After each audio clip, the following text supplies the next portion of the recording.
It is that time of the year we feel like we're maybe constantly watering our yards, our plants. Dr. Rodney St. John of Ryan Lawn and Tree here again to talk about how to save water and maybe some good ways to irrigate, even though we're going to get a little help from Mother Nature the way it sounds over the next 48 hours or so, so that's a good thing. But we will again get into a stretch where it's up to us to do it. So when I was growing up, I always heard you're not supposed to water during the middle of the day. You should water very early in the morning or after the sun goes down. That's the best time. Is there a best time? Yeah, for lawns and landscape, the best time is right before the sun comes up.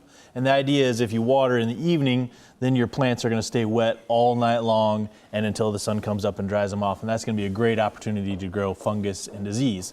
Plus, right before the morning, it's usually cooler then. The wind isn't blowing. Usually it blows quite a bit in this part of the country. So the irrigation system will operate efficiently. It'll put the water where we want it to, not blow it out in the street, not blow it out in the house. It'll put it on the lawn. It'll put it on the landscape. So right before dawn is the best time to irrigate. It is frustrating, I'm sure, for the homeowner too, but when you drive by a place and the water's going onto the sidewalk or your driveway, it's wasting the water and you think you're not getting any use out of it anyway. Exactly. You want to be good stewards. I mean, water is a natural resource of ours and we want to protect it, so put it where it belongs. So water when it's not windy, water, it's cooler in the morning. If you're watering in the afternoon, you're going to lose a lot of it to evaporation. Even before it hits the ground, it's going to be evaporating in the air. So use that water wisely. How long do we have to water? How long to leave that hose or anything going? Yeah, that's the miracle question. That's why I asked it. Thank you. Because you know the miracle answer. Yeah. So it really depends. Every irrigation system is a little bit different. Every sprinkler is a little bit different. One of the easiest things to do is to tell people to irrigate with an inch of water rather than minutes.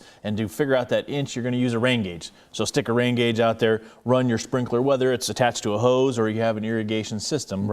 Put the rain gauge out there, time it, and then measure how much water. So if you got an inch of water in 15 minutes, then you only need to run it for 15 minutes. If after 15 minutes, you only have a quarter of an inch of water, you need to run that system for an hour, that sprinkler for an hour to get that inch of water. So use a rain gauge. So measure it up. So let's talk a little bit about different types of different ways to water. There are fan types and pop-up spray. Talk about some of that. So generally speaking, a fan type sprinkler, so the oscillating sprinkler, that's going to take usually an hour to 2 hours to get an inch of water. But your kids run back and forth in that one. That's the good old-fashioned one right there. And then the pop-up spray heads, the ones that have a real fine mist, those are going to put out a lot of water in a short amount of time. So maybe a half an hour is all you're going to need to run that type of head.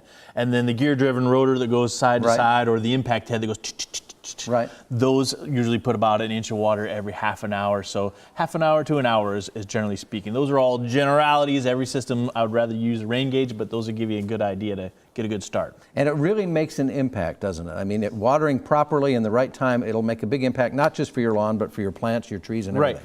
Yeah, I mean, it gets hot and dry this part of the country, and if you want to keep your lawn green, it can go dormant. That's perfectly normal part of the lawn life cycle. So if you don't want to water, it can go dormant. Usually, if you don't irrigate or you don't get any rainfall or irrigation for about a month, that's when we'll start to see some plants start to die, or at least the lawn will start to die. So you need to have some measurable rainfall, and measurable by, I mean, an inch, or irrigation once a month to keep that lawn staying alive anyway. Mother Nature may help us, as we said, over the next couple of days. And you've got a special, too. Yeah, so we're trying to help people save water. So a rain sensor is a great way to help shut the system off when it's raining, because it's going to rain. That's frustrating, too. Yes, exactly. We have Wi-Fi controllers now, so you can use it to collect the weather data, or you control it with your phone, or pressure regulation head. So save 20% on any of those upgrades to your system to save water.